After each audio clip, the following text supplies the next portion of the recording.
Came to Believe, the spiritual adventure of AA as experienced by individual members. Welcome to Sober Readings. Today is Sunday, and that means another edition of Came to Believe. This week we're on Chapter 10. And also this week we have a special guest reader. It's my friend Erin. And so Erin and I together are going to read the first 5 stories from Chapter 10. So let's begin. Chapter 10, In All Our Affairs.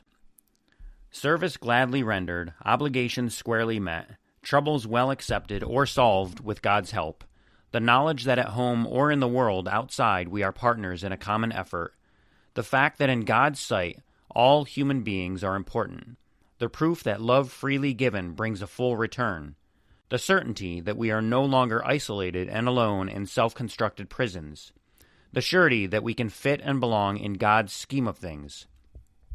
These are the satisfactions of right living for which no pomp and circumstance, no heap of material possessions could possibly be substitutes.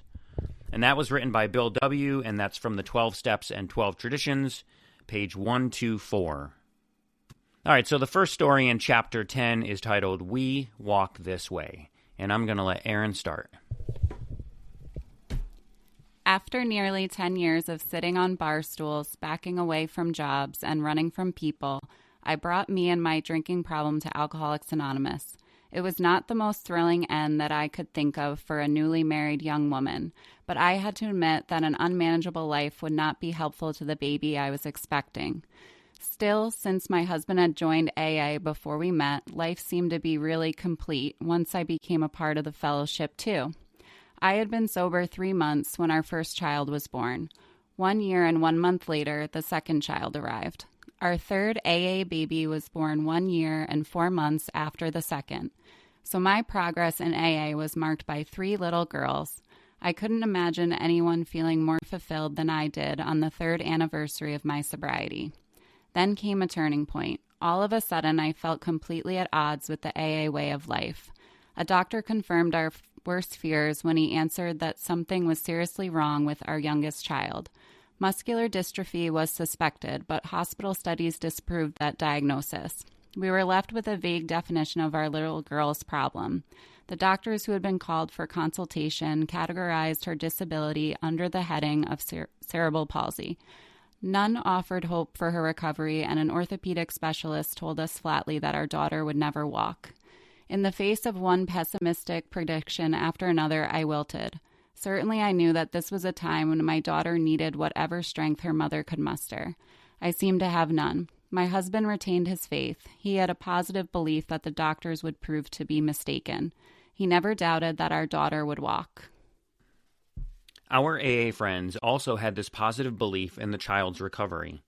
They did their best to revive my fast-dying energies, and these positive forces of loving faith caused me to reassess my progress in the AA program. I was sober, but had I turned my will over to the care of God as I understood Him? What was I doing about conscious contact with my higher power? Was the 10th step part of my daily life or only a once-tried effort? Most of the answers were negative. This meant that while my daughter might be in a hopeless situation physically, I was functioning in a way destined to retard any progress she might make spiritually and mentally. There was no other solution than to get out of the child's way and work on myself. In the years that followed, my AA activity was increased. I reached out for my higher power, God, as I had never reached out before. Then one day, our daughter walked. I had accidentally let go of her hand. Our reaction to this was the same as the reaction of the people in the scripture to the lame man's walking: wonder and amazement. At this point, she was 12 years old, and medical authorities have called her progress unprecedented. I am still haunted by a neurologist's statement that her coordination is controlled by her mental processes. So long as her spirits remains free and alert, her physical activity is enthusiastic and unhampered. When her spirit is dampened, activity falters. What better lesson could I need? This child is my textbook on how it works. From the day that I let go mentally to the day that I let go physically, she progressed beyond anyone's fondest dreams and hopes. I now try to follow her lead in working my AA program. As a profound thinker once said, self-reliance is ultimately reliance on God. How can this truth be denied when personal experience shows it to be so? Philadelphia, Pennsylvania. All right, so the next story is titled From Loneliness to Solitude. I'm lonely, is the cry of drinking alcoholics all over the face of the earth. In a lonely room, in a crowded bar, in the heart of a family gathering, on a street in the midst of hundreds of people. Then, in contradiction, people would get on our nerves, and we would go off by ourselves to get away from it all. But this didn't work either. We could not endure for long the burden of our dark thoughts.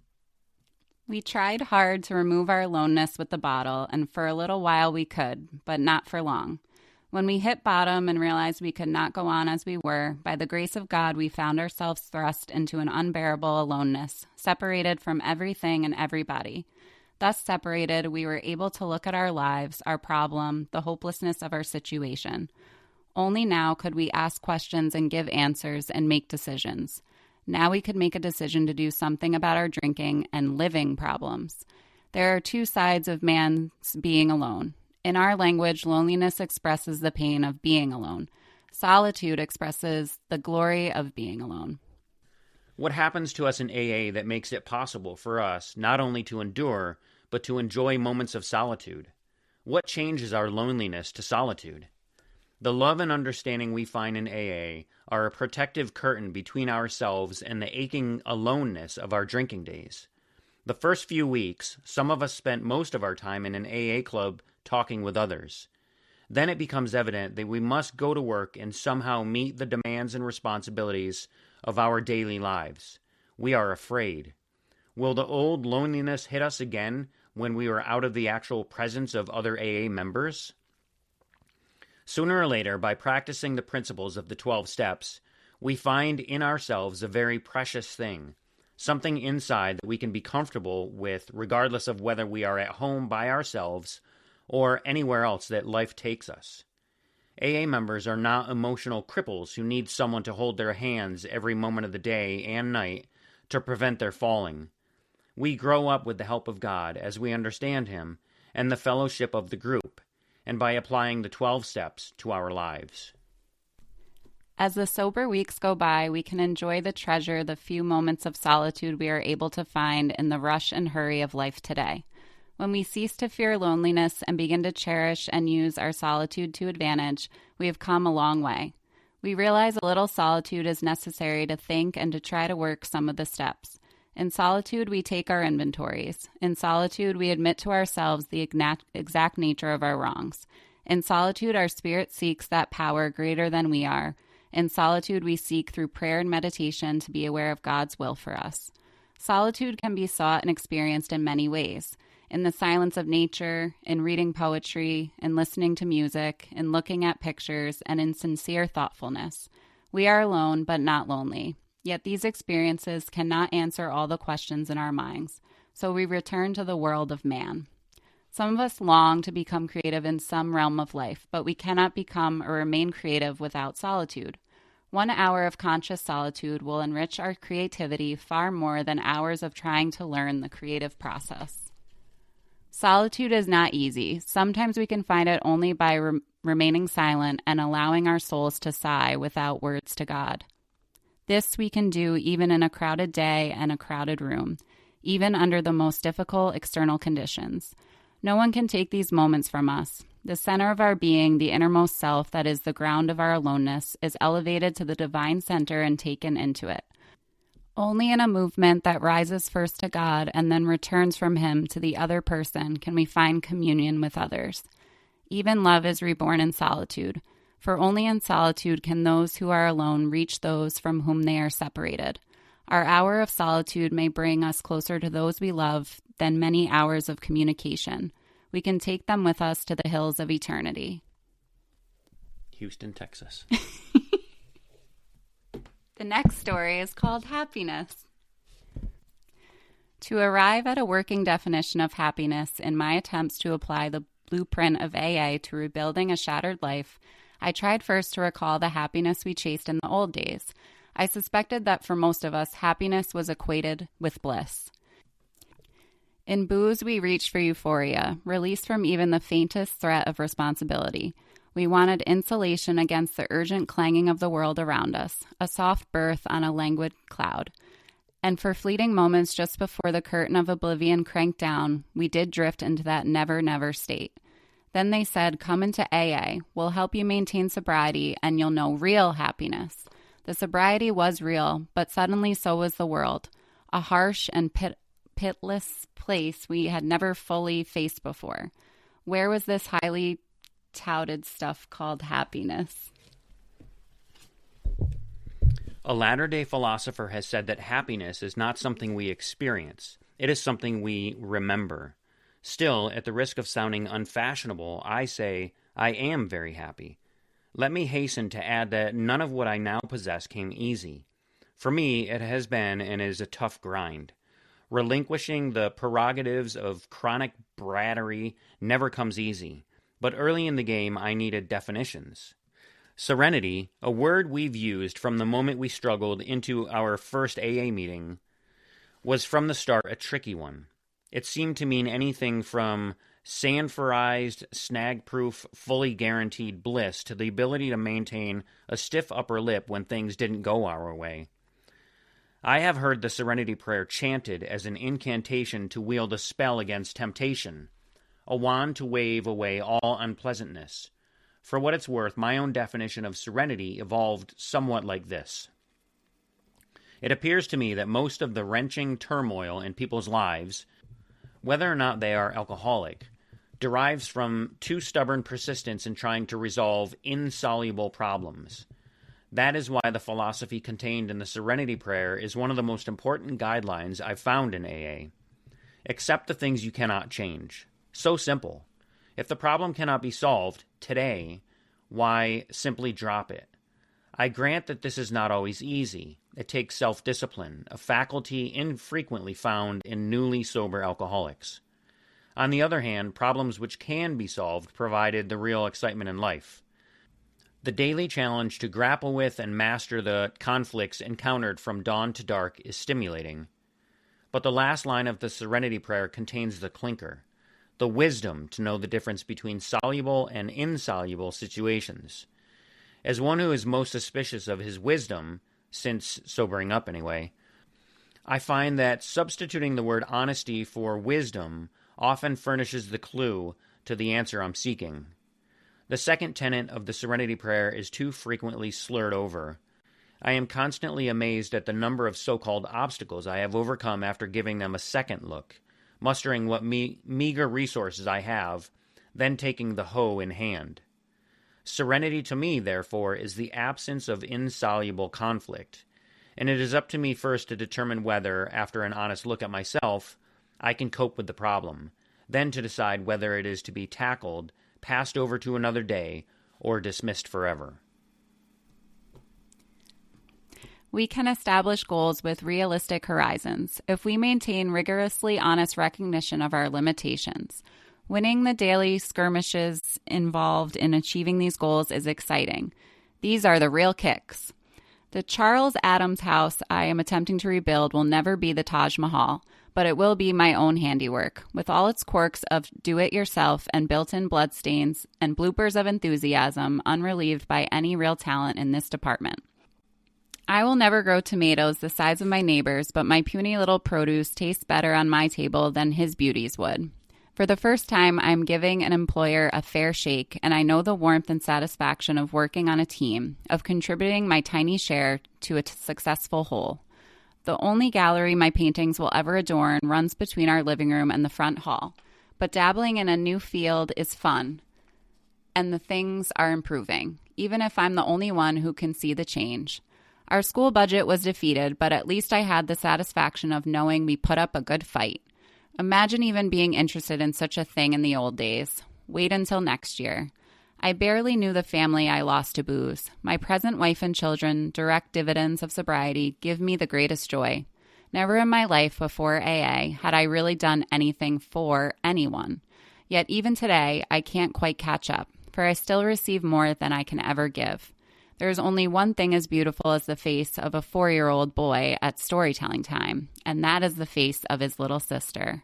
So happiness to me is fulfillment, the satisfaction gained from knowing that you did the best your honestly evaluated limitations would permit in all phases of living. Happiness is gratitude for the miracle which granted another go-around at a life once abandoned. Happiness is growing up. It is learning to recognize all the things you really have. Happiness is for experiencing, as well as remembering. New Hartford, New York. So the next story is titled, A Lesson in Humility. God, as I understand him, has a sense of humor. One of the incidents that proved this to me happened in May when I was asked to say a few words at our church service on Mother's Day. As soon as I began thinking about it, a few words became a sermon. After a few short hours, the sermon, which still had to be written, became one of the best sermons ever heard in our church. In a few days, as I started working on the sermon, it became probably the best sermon ever heard in North Bay. And as the week passed, it was quite possible that I would be asked to give several other sermons in our church. As a result, of course, people from other churches would come to hear me. I thought it quite likely that later on people from other places, even as far away as Sault Ste. Marie, would be flocking to hear me. Less than 5 years earlier, one of my major fears had been that I would die and not one soul would attend my funeral. When the moment for my sermon actually arrived, God in his mercy and wisdom stepped in. I developed the most awful thirst beyond anything I'd ever suffered when I was drinking. I started my talk but had to keep interrupting it every second sentence or so to take a drink. The water didn't quench that thirst. And soon as the thirst deepened, I was drinking more than I was talking. I felt an absolute overwhelming temptation to toast the congregation with a "here's mud in your eye" toss of the glass. And then the light came on. Then the message came through. God was telling me, you are an alcoholic. That is all you are. Not a preacher, not a teacher, not a speaker. Just an alcoholic recovering by my grace. And that was that. A lesson taught with humor. A lesson I must never forget. The important thing is not what I do or where I live or what my name is. The important thing is that I am a recovering alcoholic by the grace of God through membership in AA. North Bay, Ontario. Getting ahead. Most alcoholics I have known, including myself, wanted to get ahead. If we didn't, well, there was nothing so rosy as the dreams of success and glory which subsequently came out of the bottle. Such fantasies are the warp and woof of the active alcoholic's life. I think that one of the main differences between an active alcoholic and a recovering alcoholic can be expressed as a matter of tense. The active alcoholic tends to live in the future or in the past. The sober alcoholic, using part of the philosophy he learns in his AA experience, lives or strives to live in the present. The non-drinking alcoholic discovers in AA that you cannot get ahead until you learn to be here. We discover from our Serenity Prayer that one of the things we cannot change is time. The here and now is the only reality, whereas in the unreal world of the drinking alcoholic, there was only yesterday and tomorrow. The grace of sobriety lies in accepting the fact that the past is non-existent and the future exists only in the present. I think of a certain morning on which I woke up and said to myself I would not take a drink that day. I had done this many times before, and each time I had failed. But on this morning, for some unaccountable reason, another voice told me I was a liar, that I couldn't not take a drink that day. Immediately, the stage was set for what was, to put it mildly, the most unusual day of my life, the day on which my compulsion for alcohol was taken from me. The explanation is simple. When I said to myself, you are a liar, I was thinking in the present. I didn't say, if you go through the morning and take a drink in the afternoon, you will be a liar. Right then, I was empowered to do something about my predicament, because I recognized it as a present predicament and not a future one. So I sought AA and found the help I needed. In the very moment of acknowledging myself to be a liar, I turned out not to be one. In that instance, anyhow. Ever since I became extricated from the turmoil of alcoholic living, it has interested me to muse over this business of getting ahead. In the excesses of my alcohol-inspired ambition, I used to imagine that to get ahead, I would need to be like some preternatural bulldozer plowing its way upward and onward, plunging inexorably over the embankments of life, grinding, heaving, snorting, reckless of obstacles, impelled by the virtues of ambition and the seductions of success, the kind of success that comes effortlessly to us from a barroom bottle. I did not know then that if you want to get ahead with any degree of peace, you must first learn to stay here. It takes guts to stay here. It takes self-discipline and resolution. Anyone with sufficient energy and a one-track mind can get ahead. Witness the robber barons, the dictators, the demagogues. But to stay here, you must know where you are before. You can know where you are going. You must seek before you can find, and you must ask before you really learn to seek. It takes humility to ask, patience to wait for the answer, and faith that the answer will come. These, it strikes me, are hardly bulldozer virtues. I like to think that staying here provides a clue to the practice of the 11th step. We don't improve our conscious contact with God as we understand Him by projecting into the future. After all, even the hereafter begins with here. Manchester, Massachusetts. And so that's it for today's reading of Came to Believe, Chapter 10, the first 5 stories. Erin, thank you so much for joining me today on today's readings. Thank you for having me. So next week, join us for the remainder of Chapter 10, where I think there's 4 or 5 remaining stories, and I hope you will join me for that. Make sure you do Scott a huge favor and hit the like button. Share this episode with someone who might need it. Drop a comment and let Scott know what you thought, and make sure you're following or subscribed so you never miss a new episode. And if you're someone who loves reading sober literature and would like to be a guest reader on the show, I don't know about that. I liked being the guest reader on the show, but you can definitely be a guest reader with Scott. Just shoot him an email at soberreadingswithscott@gmail.com and we can make it happen. If you'd like to drop $1 in the virtual donation basket, just go to soberreadings.com and click the donate button. Thank you so much for listening. Stay sober, keep reading, and he'll see you in the next episode. Maybe me too.